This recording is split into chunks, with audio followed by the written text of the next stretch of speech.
Good evening. I'm Liz Kreutz in for Tom. Right now, a 1-2 punch of brutal winter storms putting millions from the Midwest to the Northeast on high alert. And it is not just the snow. Dangerous cold is sweeping across the country, pushing as far south as Florida. In Pennsylvania, spinouts and crashes, leaving drivers stranded. Several tractor trailers jackknifed. And this American Airlines plane skidding off the runway in Rochester, New York, as they were de-icing. At that same airport, this plane taking off in near whiteout conditions. You can barely see the aircraft as it moves into the distance. In Omaha, Nebraska, this time lapse showing intense snow squalls quickly reducing the visibility there, a serious danger to drivers in that area. And just how cold is this Arctic blast? Well, it's Florida cold. Cars in the Sunshine State completely iced over, with some places seeing temps well below freezing. And that means cold, even stunning these iguanas, the reptiles literally falling from trees. Bill Cairns is standing by with the timing of the next winter storm, and the city that could see real low temperatures as low as -16. But we're going to start with NBC's Sam Brock with those dangerous storm, the one that's right now on the move. Tonight, sheets of snow smothering cities from the heart of the Midwest to western New York, where planes like this one in Rochester are taking off in near whiteout conditions. One flight there even sliding off the taxiway overnight. We were just leaving Rochester and went to go get de-iced, and as we were doing that, we slid off the runway. No one was injured, but the perils of travel right now on full display. This is the aftermath of a 30-car pileup just outside of Syracuse, New York, a jumbled mess of jackknife trailers and trucks. Similar scenes unfolding from Indiana to Pennsylvania, where snow totals have ranged from 17 to 20 inches in just the last 24 hours. Cities like D.C. and New York experiencing 10-degree wind chills. When it hit you today, what did it feel like? Oh man, it felt like I don't want to get up and go to work today. As the Arctic air made it all the way to South Florida, where temperatures were cold enough to, yes, cause iguanas to freeze. Woo, woo, woo. Oh my goodness gracious. NBC Miami capturing one falling this morning. Yeah, tell me. There you go. Whoa, just like that. whoa, that is a big guy. That is a big guy. Okay. The iguanas not hurt, just temporarily out of their element. Much like the Los Angeles Rams, set to take on the Chicago Bears Sunday with wind chills slated for 6 or 7 degrees. Even the Patriots game in Foxborough could be a snow game, fitting for what has turned into a January winter snap, showing no signs of letting up. And Sam Brock joins us now from a very chilly New York City. Sam, good to see you. Some places that have been hit the hardest this winter are expecting now even more snow. Yeah, look, all these communities, Liz, that have just been crushed the last couple of days are not looking at a reprieve anytime soon. In New York, there is a winter advisory for parts of the state, really upstate, near like the Buffalo and Rochester areas. You have that lake effect in full effect. Only trace amounts of snow are expected in New York City. But then over to the Midwest, Liz, you're talking about 4 states that have already exceeded their seasonal averages: Ohio, Michigan, Illinois, and Indiana. They are expecting significant snowfall in parts of their states as well. So all of that is very tough. And lastly, because we have to talk about the iguanas, as of this morning, 55 out of 67 counties in Florida had a freeze warning, Liz. Those have largely now expired. Back to you. Yeah, Sam, those images are absolutely wild. All right, get inside if you can, warm up. Thanks, Sam. And let's get right to meteorologist Bill Cairns. Bill, okay, walk us through the timing of these winter storms. What can we expect? Yes, these are fast-moving storms. We still haven't had like a blockbuster, huge snowstorm move across the country, but we got a lot of these quick-hitting storms, and if they're near the lakes, of course, the snow totals get ramped way up. So we got some light snow already developing in areas of northern Kentucky, and we're going to get a coating out there from Lexington into southern Ohio tonight. So careful driving there this evening. And then tomorrow morning, from Allentown, Pennsylvania, northern Jersey, lower Hudson Valley into Connecticut, Massachusetts, a quick 2 to 3 inches is possible Saturday morning. So keep that in mind.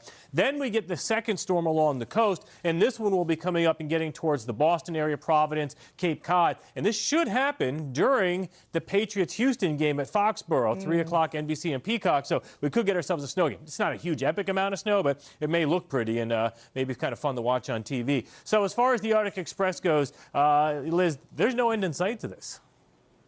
Well, and just to underscore it, Bill, that brutal Arctic blast, it could actually get even worse. That's the problem. And that's the thing, like, I look ahead and I'm like, all right, so it's going to be cold. We'll warm up eventually, right? And I just can't tell anyone when we're going to warm up yet. So these are the highs predicted on Monday through Wednesday of next week. The highs. This isn't the lows or the wind chill. 5 in Minneapolis, Chicago, 10 to 19 to 30. 30 will feel warm compared to that by earlier in the week. And even in the east, it gets cold. New York, a high of only 22 on Tuesdays. That's cold by New York City standards. And here's the 6 to 10 day outlook. So this is taking us all the way towards the end of January. And where winter has been really bad, Liz, the Great Lakes, Northern Plains, and the Northeast, it's going to continue that way. And where you are and everyone else in the Four Corner region is, there's no signs of winter. I mean, it's been endless, like, late summer. Yeah, I didn't mean to gloat, but it's a pretty nice day here in LA. Bill, thank you. Enjoy. All right, we're going to get to those violent clashes between anti-ICE protesters and federal officers in Minneapolis, with state officials late tonight announcing that they are now readying the National Guard. Here's Shaquille Brewster.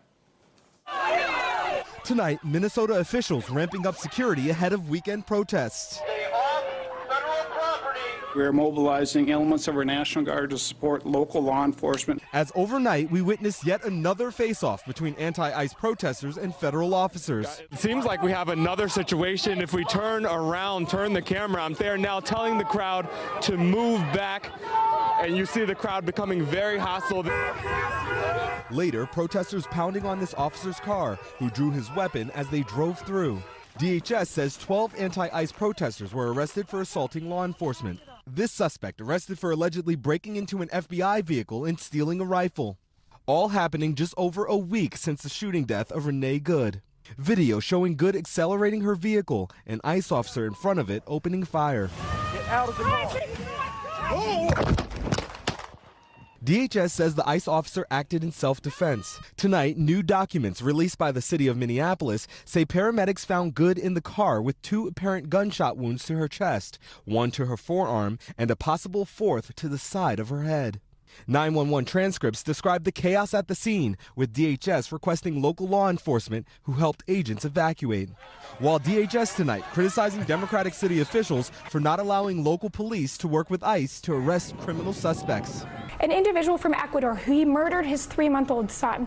An individual who's perpetuating human slavery and human trafficking. These are all the people that we've arrested in Minneapolis. But Democratic lawmakers holding an unofficial hearing here today. My citizenship did not protect me from being physically detained. Slamming President Trump's immigration enforcement. We are being provoked, we are being terrorized, and as many have described it, we're being occupied.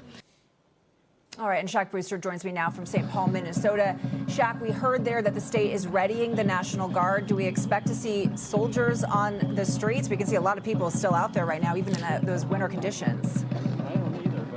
Yeah, even in these winter conditions, these protests continue. State officials were asked that exact question. They said that it really depends on the need. How they're having it is they're essentially pre-positioning the National Guard in various locations across the Twin City areas. They say that the Guard will be ready to be activated and on the streets if the call comes. By the way, city leaders, Minneapolis city leaders, saying that they are not going to accept any acts of violence or any vandalism and destruction of property. They're saying that despite multiple protests and demonstrations that are scheduled for this weekend, they want to make sure everyone stays safe. And you mentioned the crowd behind me. It continues to stay here in front of that federal facility that we know has turned into an ICE processing and detention center.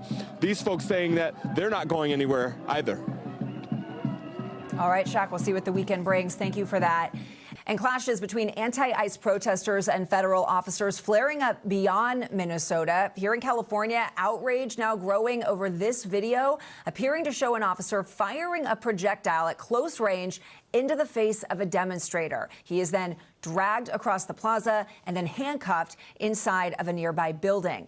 In a statement on the confrontation, DHS said to the Los Angeles Times, "Make no mistake, rioting and assaulting law enforcement is not only dangerous, but a crime." Now, the man hit in that video is Caden Rumler. We're showing you the video here. Caden joins us tonight with his attorney, John Washington. Thank you for joining us, Caden and John. Caden, I'm going to start with you.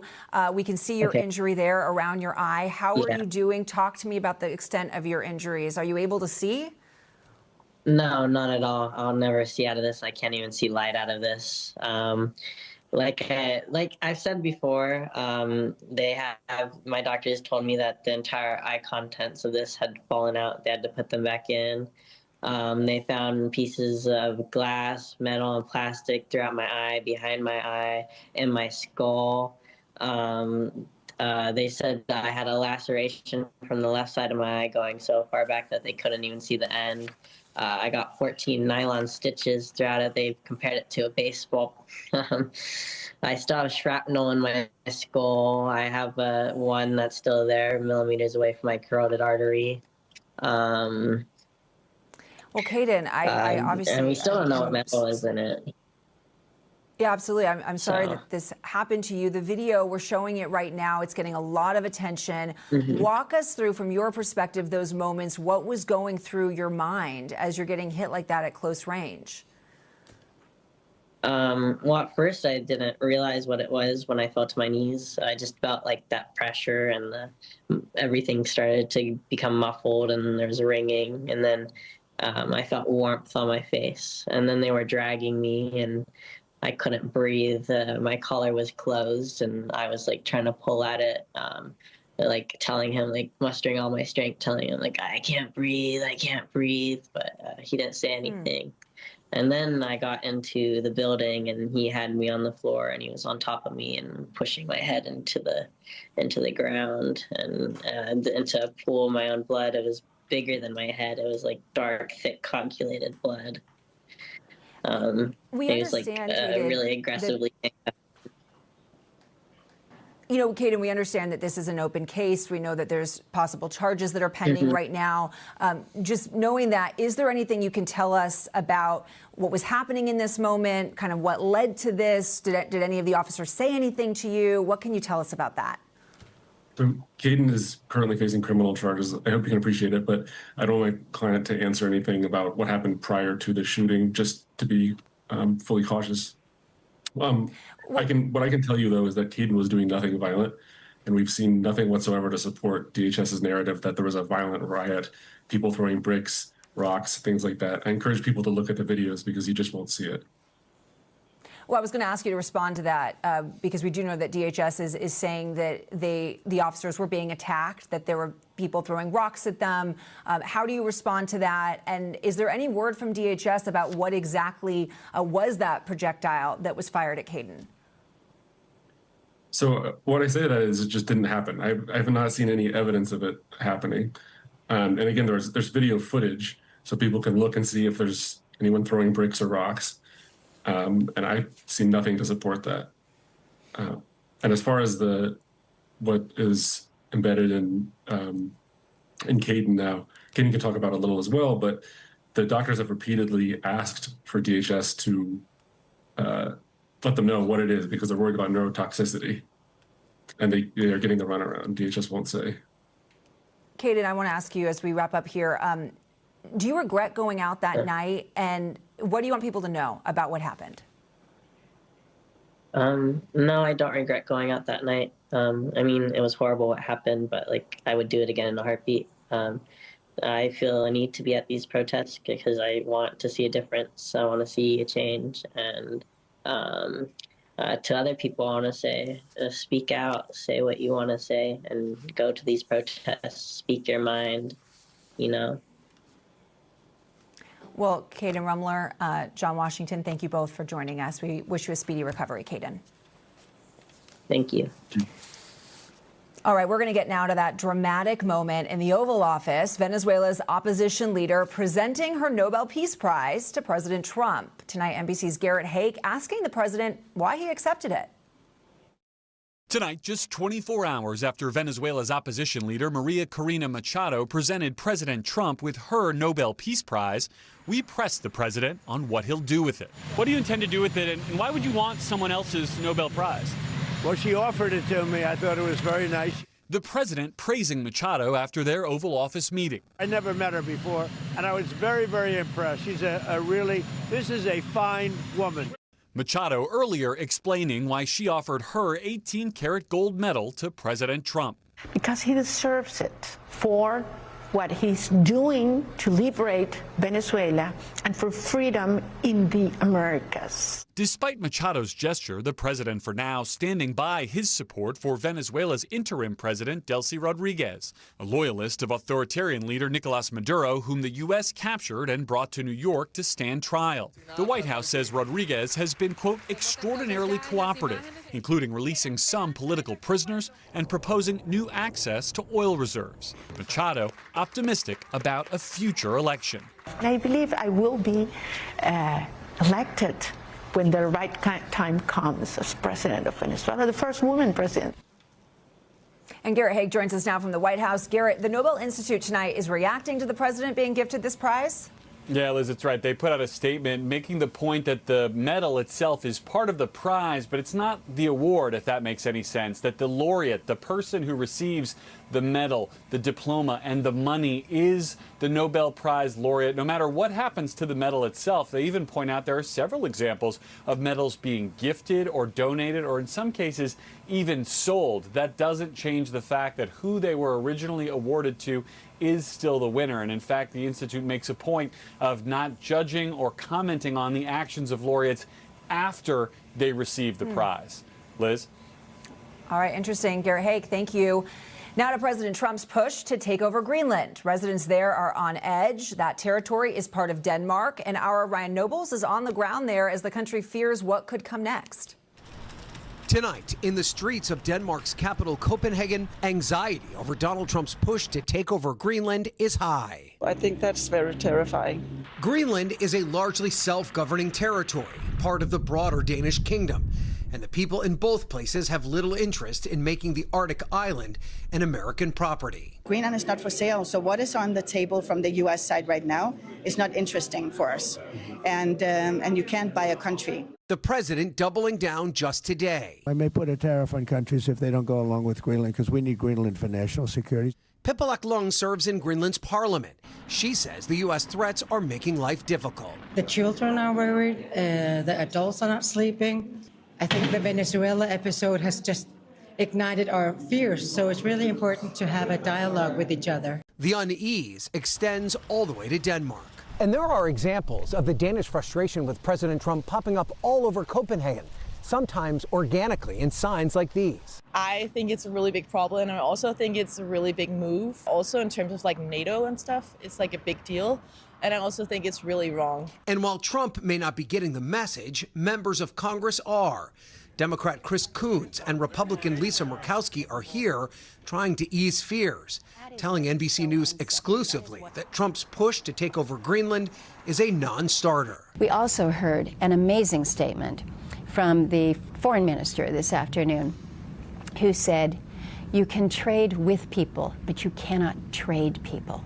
We cannot trade away the people of Greenland. And Ryan Nobles joins us now from Copenhagen. Ryan, those senators that you talked to there stressing that Greenland is an important ally, not an asset for sale?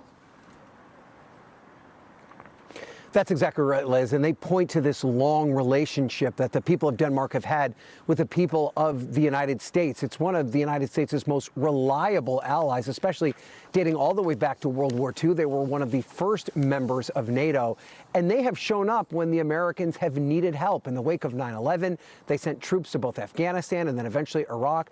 They suffered more losses per capita than the United States did during those two conflicts. In fact, tomorrow, the senators that are on this trip will lay a wreath at a memorial in honor of those Danes who lost their life in fighting those causes. They believe it is actually offensive that the United States is suggesting that they should take Greenland away without any sort of serious conversation and from a group of people that aren't interested in giving it away. Liz? All right, Ryan, great reporting there. Thank you. All right, we're back now with an update on a story we first told you about yesterday, a dramatic robbery at gunpoint inside a New York City Pokemon store. It is raising new questions about how to keep the valuable cards safe. And for NBC News' business and data correspondent Brian Chung, this one had a twist. This was the dramatic scene at a card collecting shop in New York City on Wednesday. 3 men drawing guns inside Poke Court, aiming them at customers before shattering a glass display case and, according to the store, making off with more than $100,000 in merchandise. It was like clockwork. They grabbed a bunch of stuff and then they grabbed the cash and left. It's becoming a familiar story nationwide. From Burbank, California. They make a second approach, come back, smash some more glass, grab some more vintage Pokemon packs. To Western Washington. Store owners saying they're taking action. Should we be having an armed guard in here? Should we have people working 24/7 in here? Those answers are yes. Unfortunately, we have to spend a lot of money on security 24/7. The robberies come amid a massive run-up in Pokemon card values, as cards like this Charizard almost 6 times as valuable now as it was 5 years ago. And something I found out firsthand when I went to find out the value of part of my Pokemon card collection as part of a Today Show story last year. And this is an 8 out of 10. Yeah, which that's is amazing. Like, for that's that like card, mint. it's mint. Yeah, like that's really, really good for this card. As it turns out, one of the cards I sold after that was stolen in the armed robbery in New York City this week. The owners posting photos, this serial number matching mine, as part of their call for people to be on the lookout for the valuable cards. The run-up in prices comes ahead of the Japanese franchise's 30th anniversary this year. I spent $5.3 million on this Pikachu card. As millennial fans say, it's more than just nostalgia. I've always had that kind of like collecting mentality, and something about the cards, the artwork, the fact that there is a game attached to it. The suspects tonight still at large. All the employees want to come in and work and just, help put the store back together. As the community picks up the broken pieces. All right, Brian Chung joins us now from New York.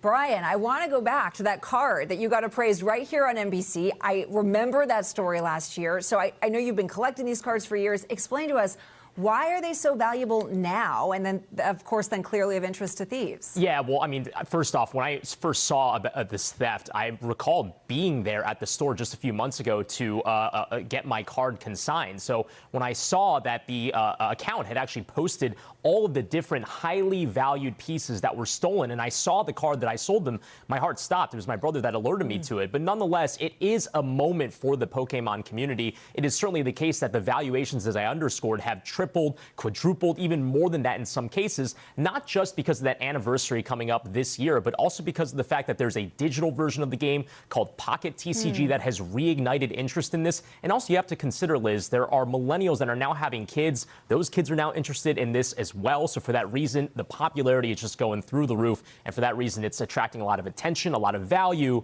but also a lot of really scary situations like the one we saw here in New York City. Yeah, absolutely. Really, really interesting stuff, Brian. Thank you for bringing us that story.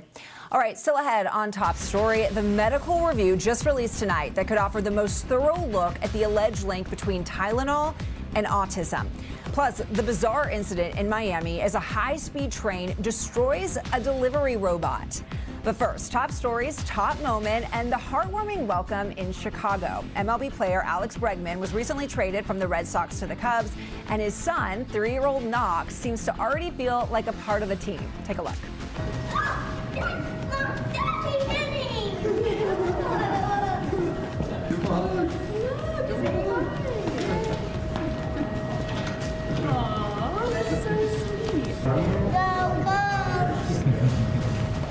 Knox embracing the mascot Clark the Cub, and even if fans haven't fully adjusted to the newest player on the roster, his son certainly has. Such a cute moment there.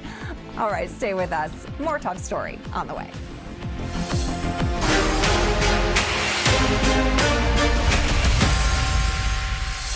All right, we're back now with an update on the murder case of conservative activist Charlie Kirk. Lawyers for his accused killer, Tyler Robinson, arguing there was a conflict of interest because one of the prosecutor's son witnessed the fatal shooting. NBC's Morgan Chesky has the latest.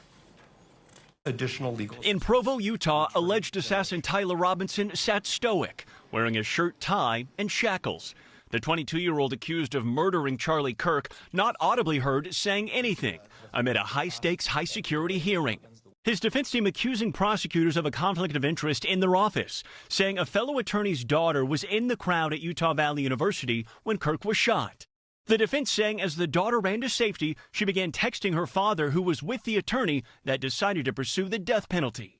If I had found out that my child was at an incident where somebody was shot and killed, I would have an incredibly strong emotional reaction, even if they were safe. Robinson's attorneys claiming the decision to pursue the death penalty was fueled by emotion rather than law. Prosecutors disagreed. This is ambush and another stalling tactic to delay these proceedings. The judge eventually ruling the defense's argument insufficient. Robinson's charged with aggravated murder in Kirk's death, accused of using a family hunting rifle to fire the fatal shot witnessed by thousands.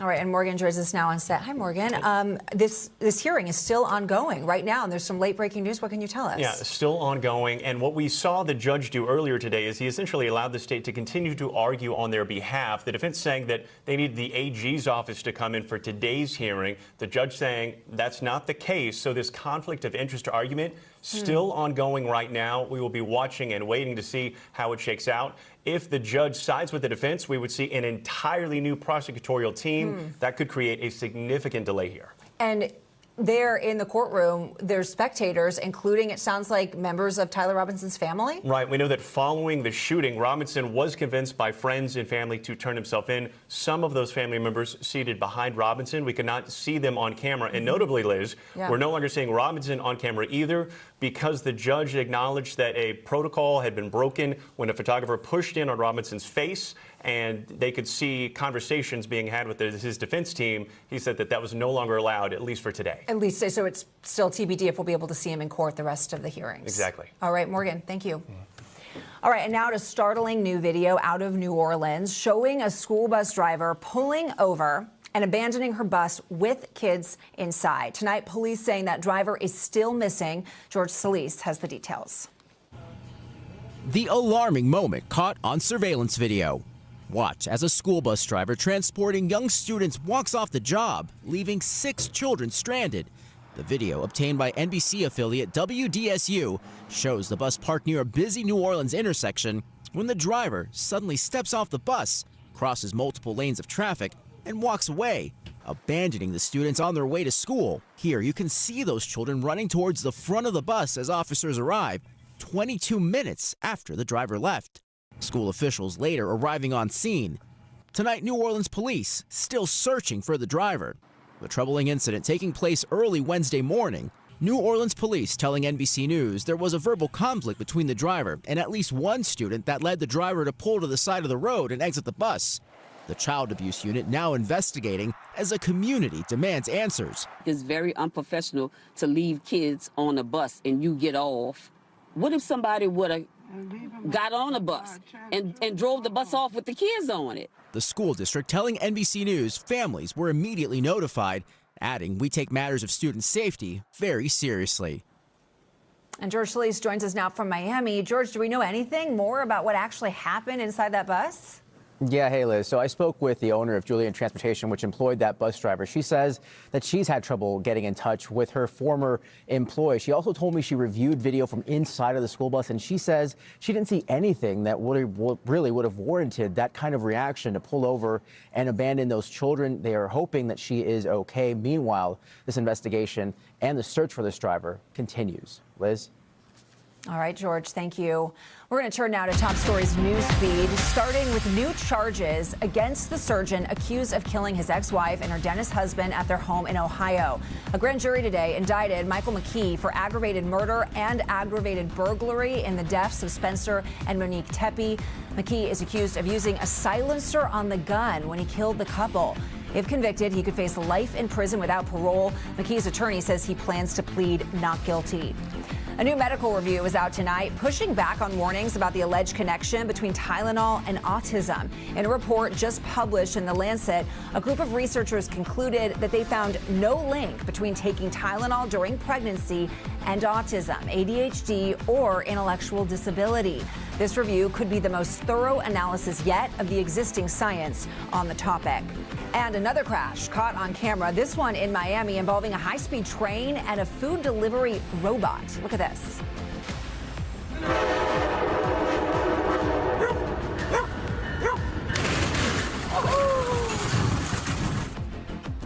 Oh, you can hear that Brightline train honking before slamming into the robot. In a statement to NBC News, the robot company said it had a hardware failure while crossing the railroad tracks and that it's investigating the incident. And now to the former senator being sued under a so-called homewrecker law. Arizona's Kristen Sinema facing allegations she had an affair with her bodyguard and then broke up a family. Here's NBC's Stephanie Gosk.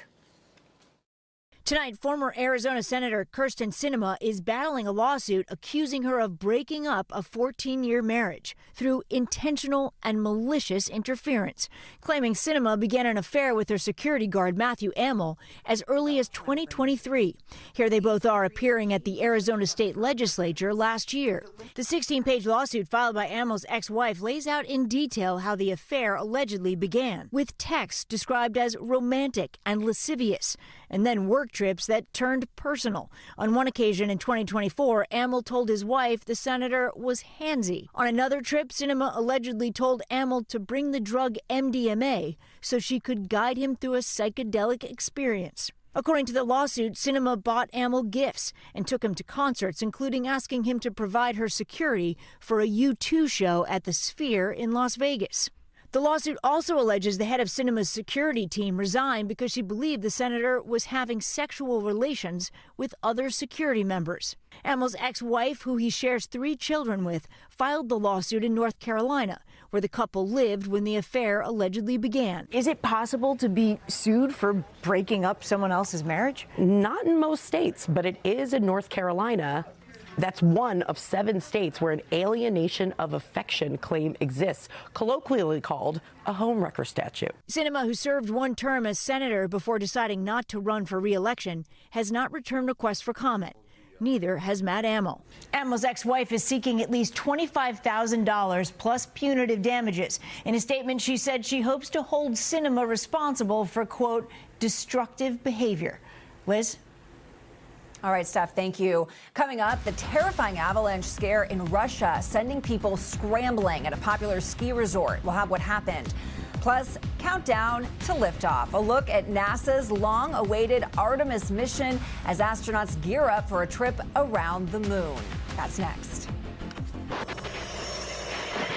All right, we're back with Top Stories Global Watch and an update on a story we brought you last night about allegations against Grammy-winning singer Julio Iglesias. In a post on social media today, Iglesias denied accusations that he sexually assaulted 2 former employees, calling the claims absolutely untrue. Prosecutors in Spain say they're looking into these allegations, which reportedly happened in the Dominican Republic and the Bahamas in 2021. In the UK, releasing a new video of a burglar's failed escape plan. Surveillance footage shows the man falling on the floor after climbing through a hole in the roof. This happened at a gas station back in October. He ransacks the store before falling again and again, trying to escape through the same hole. He finally gives up and walks out a side door.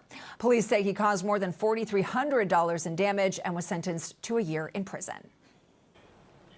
All right, now to the moon mission, one step closer to liftoff. Before Artemis 2 can take its crew further from Earth than any other humans have traveled before, it needs to make the much smaller journey from the vehicle assembly building to the launch pad. And for that 4-mile trek, which we saw Artemis 1 make before NASA's most advanced rocket, will travel at speeds well below what it was designed for, almost as slow as any vehicle on Earth can travel.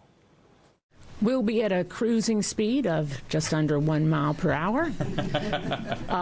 It'll be a little slower around the turns and up the hill, and that journey will take us about 8 to 10 hours to get there. Very precious cargo we're dealing with. Someone who will be watching every single moment of this is my colleague, Gadi Schwartz. Oh, yeah.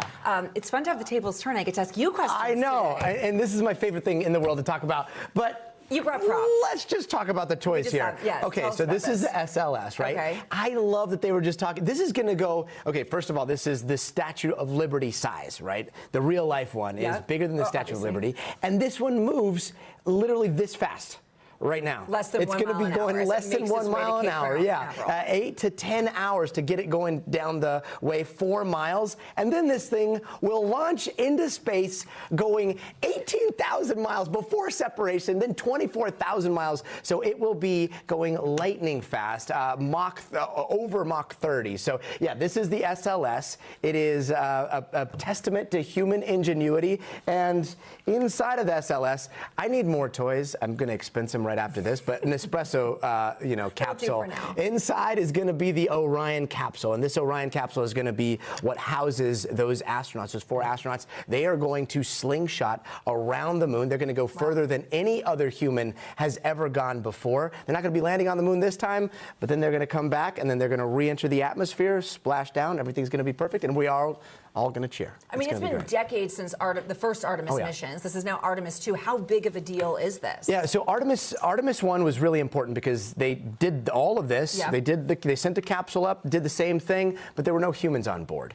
And it worked. The capsule survived, which is most important. But when you compare it to the Saturn V Apollo mission, right? This is SLS. This is a Saturn V, 1970s. 1972 was the last time humans were on the moon, and they went up in one of the good old Saturn Vs. Now, this one's a little bit bigger. This one's still faster, has more thrust, but the big difference here is that this was built to beat the Russians to the moon.